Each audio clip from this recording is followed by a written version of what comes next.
Dans ce document, nous allons parler des interactions. On va voir qu'il existe deux sortes d'interactions. On va expliquer comment on les analyse et comment on les représente sur un schéma. Alors, qu'est-ce qu'une interaction?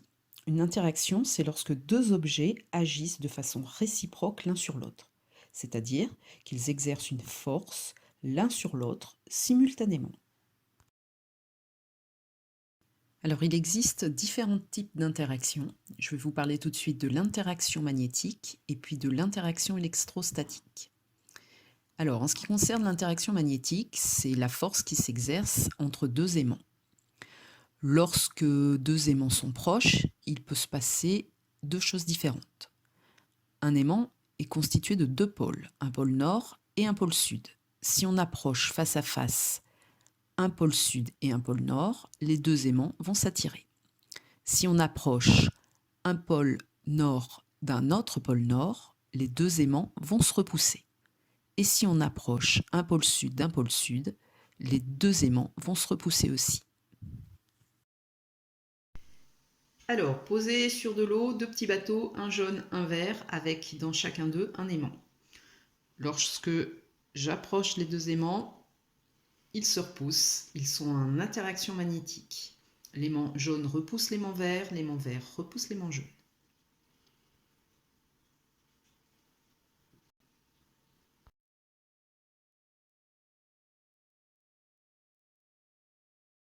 L'interaction électrostatique, c'est une interaction qui apparaît quand il se forme de l'électricité statique. Par exemple, lorsqu'on se brosse les cheveux avec un peigne et que le peigne se met à attirer les cheveux. Mais aussi quand on frotte une règle sur un pull en laine et qu'ensuite elle peut attirer des petits bouts de papier. Vous pouvez aussi faire l'expérience avec un ballon de baudruche.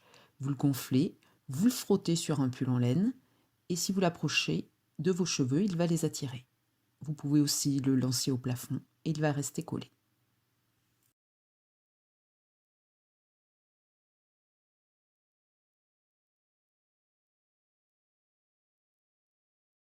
Alors, il existe deux sortes d'interactions. Les interactions à distance. Les objets ne se touchent pas et n'ont pas besoin d'être en contact pour exercer l'un sur l'autre une force. Et il existe aussi des interactions de contact. Les objets se touchent et agissent l'un sur l'autre quand ils se touchent. L'homme qui tire un chariot exerce une action de contact sur le chariot et en retour, le chariot exerce une action de contact sur les mains de l'homme. C'est bien une interaction. Un homme qui pousse une brouette exerce une force sur la brouette et en même temps, la brouette exerce une force sur les mains de l'homme. C'est bien une interaction de contact. La Terre attire la Lune et la Lune attire la Terre, comme on l'a vu dans le chapitre précédent. C'est bien une interaction, mais cette fois-ci c'est à distance, puisque la Lune ne touche pas la Terre et la Terre ne touche pas la Lune. Deux aimants n'ont pas besoin de se toucher pour s'attirer l'un l'autre. C'est bien une interaction à distance.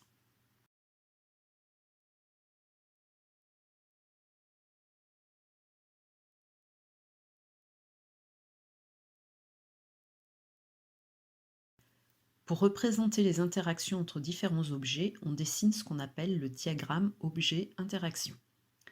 Les objets qui agissent les uns sur les autres sont écrits dans des ovales et les interactions sont représentées par des doubles flèches. Les interactions de contact sont représentées par des doubles flèches pleines et les interactions à distance sont représentées par des doubles flèches en pointillés.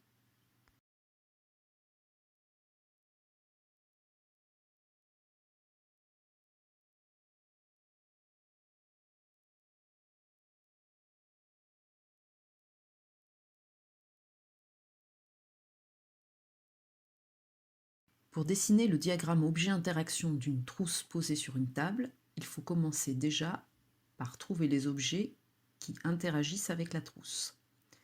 Alors la trousse est posée sur la table, donc la trousse appuie sur la table. Mais en retour, la table repousse la trousse. Imaginez que si la table ne repoussait pas la trousse s'enfoncerait dans la table. La Terre exerce aussi une attraction à distance sur la trousse. Et la trousse exerce une attraction à distance sur la Terre. Ça, c'est la gravitation universelle.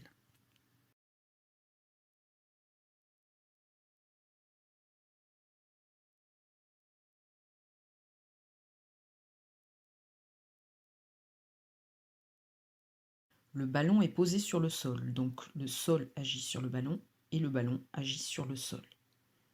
Si le sol n'agissait pas sur le ballon s'enfoncerait. C'est une interaction de contact. Comme tous les objets qui sont à la surface de la Terre, il y a la gravitation universelle, donc l'interaction à distance entre le ballon et la Terre. La Terre attire le ballon et le ballon attire la Terre. Alors, l'action du ballon sur la Terre est invisible parce qu'évidemment, le ballon est beaucoup plus léger que la Terre. Et lorsque le footballeur frappe dans le ballon, il y a une interaction de contact entre le footballeur et le ballon. Le footballeur agit sur le ballon agit sur le footballeur. Le footballeur s'en rend compte parce que parfois, il peut avoir mal aux pieds. Lorsque je frappe dans un ballon, j'exerce une action sur celui-ci. Les scientifiques ont besoin de représenter ces actions, et pour cela, ils les modélisent par des forces. On représente une force par un segment fléché. Il a la même direction et le même sens que la force, et sa longueur est proportionnelle à l'intensité de la force. On dessine cette flèche à partir de l'endroit où agit la force. C'est ce qu'on appelle son point d'application.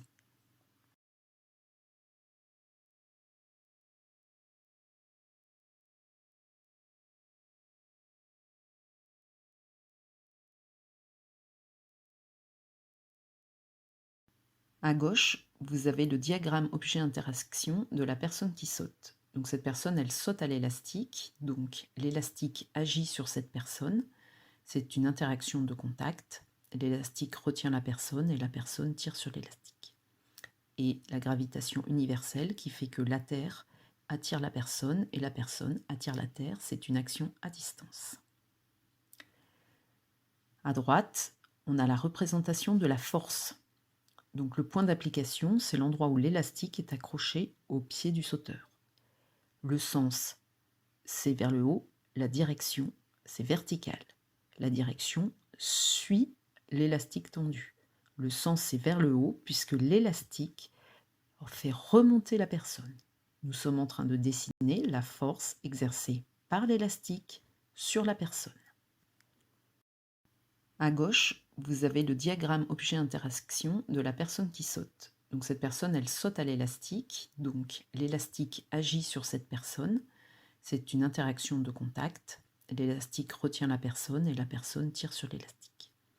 Et la gravitation universelle qui fait que la Terre attire la personne et la personne attire la Terre, c'est une action à distance. À droite, on a la représentation de la force. Donc le point d'application, c'est l'endroit où l'élastique est accroché au pied du sauteur. Le sens, c'est vers le haut, la direction, c'est vertical. La direction suit l'élastique tendu. Le sens, c'est vers le haut, puisque l'élastique fait remonter la personne. Nous sommes en train de dessiner la force exercée par l'élastique sur la personne. Pour mesurer l'intensité d'une force, on utilise un dynamomètre. Un dynamomètre est un appareil constitué d'un ressort et d'un repère qui se déplace le long d'une graduation. Plus la force exercée est importante, plus le ressort se détend. L'unité permettant d'exprimer l'intensité d'une force est le newton, en hommage à Isaac Newton, qui était un physicien, mathématicien, philosophe, astronome britannique.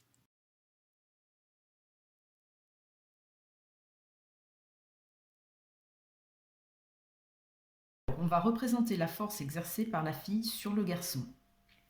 La force, son point d'application, c'est l'endroit où le point touche le garçon. Donc ici.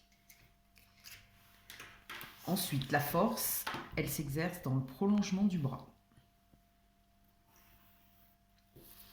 Quand la fille tape le garçon, le mouvement est par ici. Donc, notre flèche va partir du point d'application et aller dans cette direction.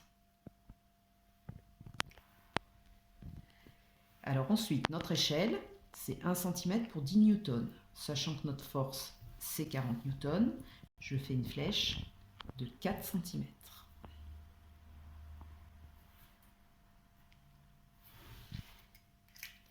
Voilà.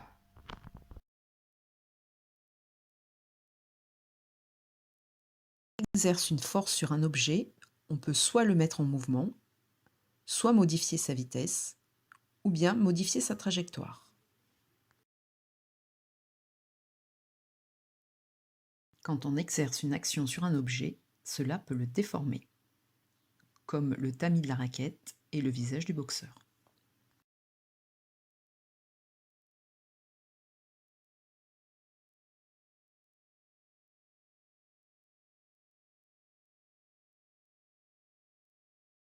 Quand A exerce une force sur la voiture, elle avance.